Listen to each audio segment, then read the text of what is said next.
2 minute പറഞ്ഞു നിങ്ങൾ ഐബ്രാസ് പോയിക്കോ. എനിക്ക് ഇത്രേ പറയാനോ. ഇവിടെ സ്വരാജ് പറഞ്ഞ കാര്യം എന്താ? സ്വരാജ് നേരത്തെ പറഞ്ഞു ഇവിടെ ചില അച്ഛന്മാരുടെ RSS ബന്ധമാണുള്ളവർ അന്വേഷിക്കുന്നത്.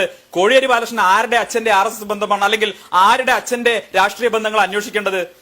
കോടിയേരി ബാലകൃഷ്ണൻ അന്വേഷിക്കേണ്ടത് സോമനാഥ് ചാറ്റർജി എന്ന CPM-ന്റെ എക്കാലത്തെയും മഹാനായ നേതാവിന്റെ അച്ഛന്റെ രാഷ്ട്രീയ ബന്ധങ്ങളാണ് അന്വേഷിക്കേണ്ടത്.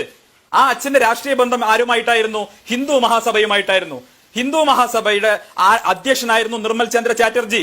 ഗാന്ധി വധത്തിന്റെ സമയത്ത്, മഹാത്മാഗാന്ധി വധത്തിന്റെ സമയത്ത് ഹിന്ദു മഹാസഭയുടെ അധ്യക്ഷനായിരുന്ന നിർമ്മൽ ചന്ദ്ര ചാറ്റർജി ഉണ്ടല്ലോ, ആ നിർമ്മൽ ചന്ദ്ര ചാറ്റർജി പിന്നീട് ആരുടെ ചെലവിലാണ് MP ആയത്? CPM-ന്റെ ചെലവിലാണ് MP ആയത്. CPM MP ആയി മാറി. എന്താ അദ്ദേഹത്തിന്റെ കാലത്ത് ഹിന്ദു മഹാസഭ ചെയ്ത കുറ്റം? ഗാന്ധിയെ ചെറുതായിട്ടൊന്ന് വെടിവെച്ചു കൊന്നു. ഇതാണല്ലോ ചെയ്ത കുറ്റം. ഞാൻ സ്വരാജിനെ വെല്ലുവിളിക്കുകയാണ്. സ്വരാജെ, നിങ്ങളുടെ നേതാക്കന്മാർക്ക് ധൈര്യമുണ്ടോ, ചങ്കുറ്റമുണ്ടോ? RSS-ന്റെ മേൽ ഗാന്ധി വധത്തിന്റെ പാപം നിങ്ങൾക്ക് വീണ്ടും ആവർത്തിക്കാൻ കഴിയോ? നിങ്ങൾക്ക് വളഞ്ഞ് മൂക്ക് പിടിക്കാൻ കഴിയും. നേരിട്ട് നിങ്ങൾക്ക് പറയാൻ പറ്റില്ല.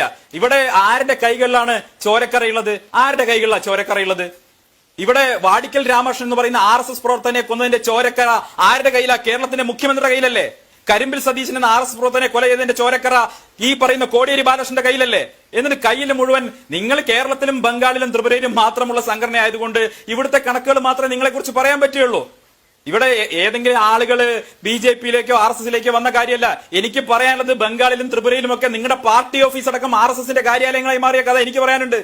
അതുകൊണ്ട് നിങ്ങൾ കാര്യങ്ങൾ പറയുന്ന സമയത്ത് ഗാന്ധി വധം അടക്കമുള്ള കാര്യങ്ങൾ RSS-ന്റെ തലയിൽ കെട്ടിവെക്കുന്ന സമയത്ത് വാസ്തവത്തിൽ ഗാന്ധി വധത്തിന്റെ സമയത്ത് ഹിന്ദു മഹാസഭയുടെ അധ്യക്ഷനായിരുന്ന നിർമ്മൽ ചന്ദ്ര ചാറ്റർജിയെ അരിവാൾ ചുറ്റിയ നക്ഷത്രത്തിൽ നിർത്തി MP ആക്കിയ പാർട്ടിയാണ് നിങ്ങളുടേതെന്ന് നിങ്ങൾക്ക് ഓർമ്മയുണ്ടാവണം. 1. 2, അദ്ദേഹം നിരവധിയായിട്ടുള്ള കാര്യങ്ങൾ പറഞ്ഞു. ഇവിടെ RSS-നെ പിന്തുണയ്ക്കുന്നവരെ കുറിച്ചുകൂടി നിങ്ങളൊന്ന് ആലോചിക്കുന്ന ആളുകൾ അവരെല്ലാവരും RSS-നൊപ്പം നിന്നിട്ടുണ്ടല്ലോ. RSS-നെ ഈ രാജ്യത്തിന്റെ സുരക്ഷാ സേന എന്നാണ് ആരെ വിശേഷിപ്പിച്ച് ജസ്റ്റിസ് KT തോമസ് മനോരമയുടെ നേരെ ചൊവ്വയിൽ വന്നിട്ടാണ് വിശദീകരിച്ചത്. അതുകൊണ്ട് RSS എന്ന് പറയുന്നത് ഈ രാജ്യത്ത് അഭിമാനബോധത്തോടുകൂടി, രാജ്യത്തെ ജനങ്ങൾ അഭിമാനത്തോടു കൂടി കാണുന്ന സംഘടനയാണ്. അതിൽ അംഗമാവുന്നതിൽ ഒരാൾക്കും അപമാനം തോന്നുന്നില്ല. കാരണം ഇന്ത്യയുടെ രാഷ്ട്രപതി ഭവൻ മുതൽ ഞാൻ നേരത്തെ സൂചിപ്പിച്ചതുപോലെ ഇങ്ങേയറ്റത്തെ ഏതൊക്കെ സംവിധാനങ്ങളുണ്ടോ അവിടെ മുഴുവൻ RSS-ന്റെ സ്വയംസേവരുണ്ട്. നിങ്ങൾ 1925-ൽ RSS-ഉം കമ്മ്യൂണിസ്റ്റ് പാർട്ടിയും ഒരേ സമയത്ത് പ്രവർത്തനം തുടങ്ങിയ സംഘടനകളാണ്.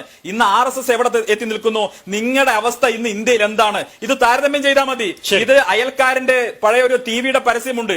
അയൽക്കാരന്റെ TV കണ്ട് അസൂയ തോന്നുന്ന ആളുകളുണ്ടല്ലോ, RSS-നെ കണ്ടവർക്ക് അസൂയയാണ്. ഇവര് തകർന്ന് തരിപ്പണമായി ഇവിടെ ഈ തീരദേശ പാർട്ടിയായി മാറിയല്ലോ. കേരളത്തിന്റെ തീരദേശത്ത് മാത്രമുള്ള ഒരു തീരദേശ പാർട്ടിയായി മാറിയതിന്റെ ചൊരുക്കാണ് ഇപ്പൊ RSS-നോട് കാണിക്കുന്നത്. നിങ്ങൾ യഥാർത്ഥ ചർച്ചയിൽ നിന്ന്, ഇവിടെ സ്വർണ്ണക്കള്ളക്കടത്തുന്ന ചർച്ചയിൽ നിന്ന് വഴിതിരിച്ചുവിടാനുള്ള ശ്രമമാണ് സ്വരാജും CPM-ന്റെ നേതാക്കൾ നടത്തുന്നത്.